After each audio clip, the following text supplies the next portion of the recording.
Hi guys, in today's video ay i-review naman natin itong Suzuki SkyDrive 115cc. So magsimula tayo sa kanyang engine. Ang kanyang engine ay 4-stroke, single cylinder, single overhead cam, 2-valve, fuel injected na rin to. The air-cooled and CVT transmission. At also maximum power naman ay 6.7 kW at 8,000 RPM. At maximum torque is 8.5 Nm at 6,000 RPM. Sa kanyang kilo naman, 94 kilograms yung kanyang bigat, which is napakagaan na nun. At kasama na din sa 94 kg yung kanyang full tank. Tapos sa ground clearance naman, sa may bandang ilalim, is 150 mm. Mataas na rin, very average na rin yung kanyang ground clearance. At ang seat height naman ng motor na to is 740 mm, which is mababa compared sa mga ibang mga scooter. So ipapakita ko sa inyo ngayon kung anong itsura ko sa motor na to na may mababang seat height, which is 740 mm lang. I'm 173 cm in height, almost 5'9", 5'8", 5'9". So, tingnan natin. So, yan, kung mapapansin nyo, is talagang flat foot tayo dito sa motor na to kasi napakababa. And then, yung riding position natin is very upright, relax. Hindi naman forward yung kanyang manubela. Sakto lang, hindi masyadong malapit, hindi masyadong malayo yung manubela. Hindi kagaya nung mga ibang mga scooter, gaya nung NMAX, which is parang sobrang lapit ng manubela nun sa'yo. Pero dito, sa Suzuki SkyDrive, medyo naka-lean forward siya. Masyadong unat yung kamay mo. Saktong-sakto lang. Kayang-kaya to ng lahat ng mga average Filipino riders natin, which is alam naman natin, tayong mga Pilipino, hindi tayo katangkaran. Itong motor na to is pwedeng-pwede, lalo na sa mga lady riders na gustong mag-practice or magkaroon ng motor na kung saan madali nilang magagamay yung motor. So, mababa lang yung ano nito. Mas mataas yung seat height ng click kaysa dito. Yung click kasi 769 mm. Ito 740 mm. Napakababa. At kung mataas pa sa inyo itong upuan, pwede nyong patabasan para mas lalong bumaba. Mag-soundcheck din tayo. Soundcheck natin kung ano yung tunog ng exhaust ng Suzuki SkyDrive.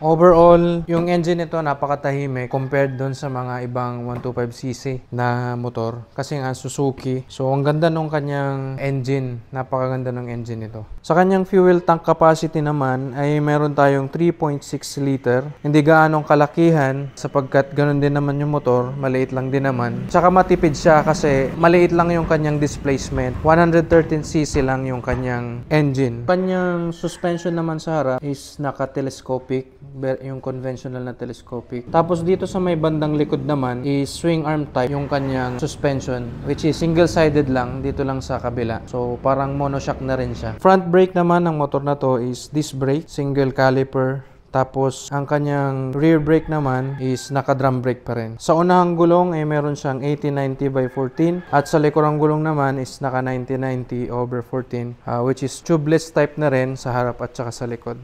So, yan kung mapapansin nyo dito sa motor na to.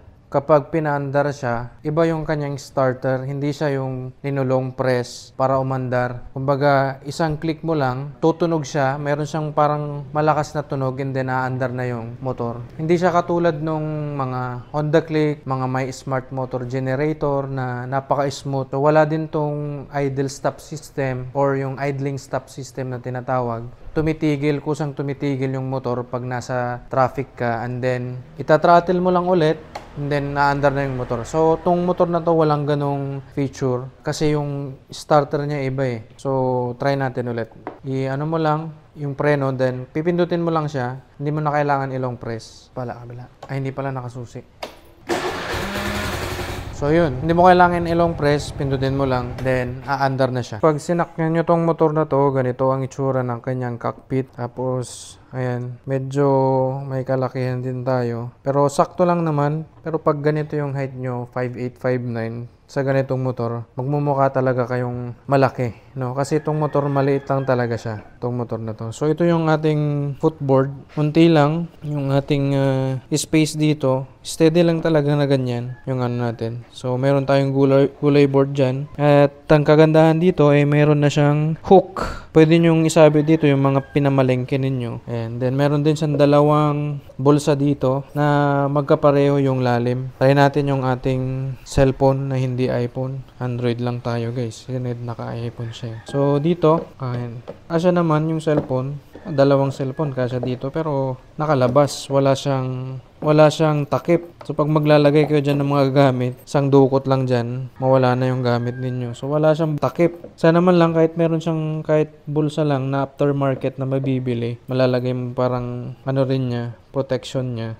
Pero yan, nakabukas. Huwag kayong maglalagay ng mga item nyo dito na unattended kasi madaling mawala. So dito naman sa kanyang susian. So simple lang, may lock button on.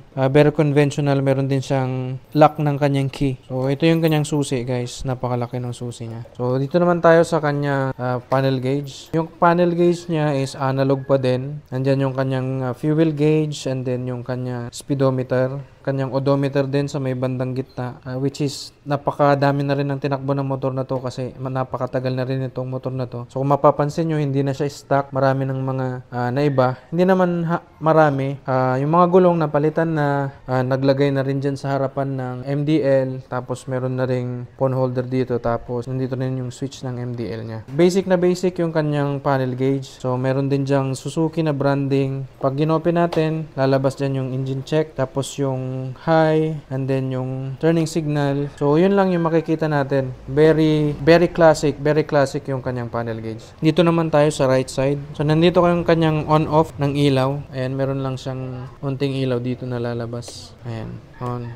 Ayan yung on ng DRL, daytime running light, and then sagad mo yung on niya. So may ilaw doon. Halogen pa lang to, yung kanyang mga bulb, halogen pa lang, pinapalitan lang ng may-ari. Kaya kulay puti. Ngayon dito naman yung kanyang starter, push button, tapos sa kabila is yung kanyang busina, medyo malakas din. Turning signals, and then high and low. Ayan, very simple. At sa kanyang ano naman, handle grip, very simple pa rin, ganun din. Makapit, medyo matagal na rin to, kailangan palitan. Sa preno, ganun din. Hindi siya kulay itim, chrome siya. Yung itim kasi, minsan nabubura yung pintura eh. So, maganda yung chrome finish na ginamit dito. Side mirror naman, very practical. Actually, napakalaki nung side mirror nito eh. Which is napakaganda. Ganito yung mga side mirror na mga stock na gusto ko. Yung medyo malaki. Hindi siya, medyo bilugan siya, medyo oblong. Yan, hindi siya na ano sa kanyang body lines na medyo matapang din eh. Simple lang yung kanyang side mirror. Kung tignan dito sa harapan, ito kanyang itsura sa may harapan. Yan, very simple. Napakanipis nito compare sa mga Click 125 at ibang mga scooter. Isa naman sa nagustuhan ko sa motor na to, yung kanyang pagiging agile. Kasi nakadrive na ako ng Click. So, napag-compare ko na tong dalawa. Yung Click, medyo mahirap yun i-drive. Yung Honda Click, medyo parang may gaan dun sa may bandang harapan niya. Hindi compare dito na mas may bigat. No, yung weight distribution ng pagkakagawa sa motor na to is mas maganda. Kumbaga, kung i-drive mo to, mas smooth sa kalsada, mas agile, kung paano mo siya isingit-singit. Pagaganda tong motor. Mas maganda pa to i-drive para sa akin, no? Opinion ko lang, kaysa sa Honda Click. Na-drive ko na rin to ng long rides. Hi guys, ayan. Yan yung ini-edit nating video. Bali kanina, habang nagre-record tayo, nalobat yung Osmo natin. So, i-close ko na lang dito ngayon yung outro natin. So, yun lang yung review natin dun sa Suzuki Skydrive. And kung hindi pa kayo nakasubscribe sa aking YouTube channel, please subscribe. And see you on my next video.